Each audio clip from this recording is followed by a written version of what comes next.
I'm Suzanne Morgan. Welcome to my kitchen. There's two things I'm passionate about, yoga and cooking. Today I'm going to share with you my recipe for gazpacho soup. It is so yummy. I just catered an event. A lot of people asked for this recipe. I'm giving it to you. I love to share my recipes. I love to cook. So a couple things about gazpacho soup. As you probably know, gazpacho is a cold tomato-based soup.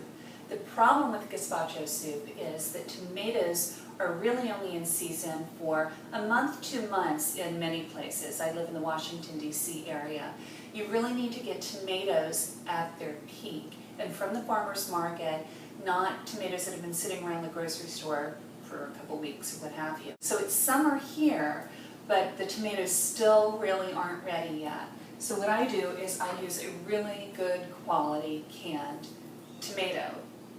And so this is San Marzano tomatoes, which are just fabulous. They're more expensive than the regular canned tomatoes, but it makes a huge difference. And then, of course, everything else I put in there is fresh. So it's fresh cucumbers. I use 2 medium English cucumbers. The English cucumbers are the seedless cucumbers. It's really important if you are going to use regular cucumbers to cut the seeds out. So you cut the cucumber in half lengthwise and half again, and then you just cut the seeds out of that.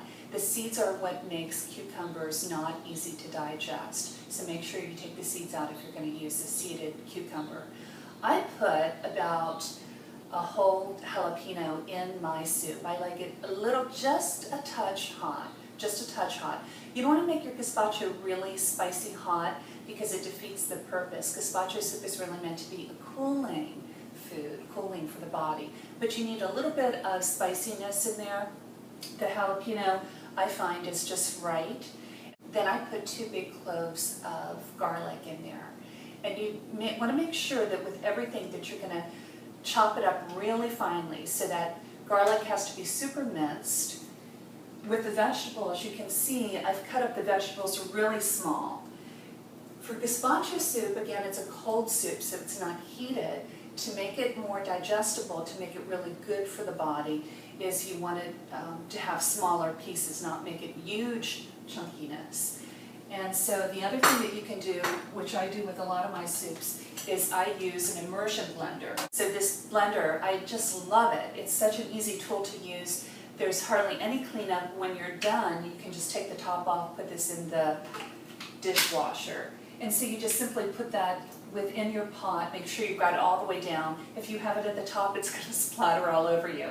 So make sure it's deep into the pot, and then you just use that to blend up your soup. You get much more control than you would if you put this soup in a regular blender to make it more refined, or if you use just food processors. So that's why I love the immersion blender so much. Also, use a good quality olive oil. I put about 1/3 cup of olive oil in it, and so you want to make sure it's something that you really want to taste. It's like cooking with wine. Don't use the cheapest wine, use something that's good quality. That is the key to cooking, is really to use things with good quality and to taste.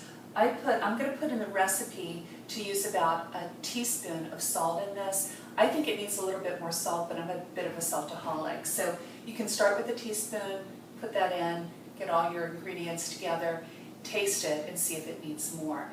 And one of the surprises in the recipe is the juice of 1 lemon that helps brighten it up and makes it very nice and tasty. So it provides a really good balance with the acidity as well. That is my recipe for today. I will be sharing more of those recipes with you.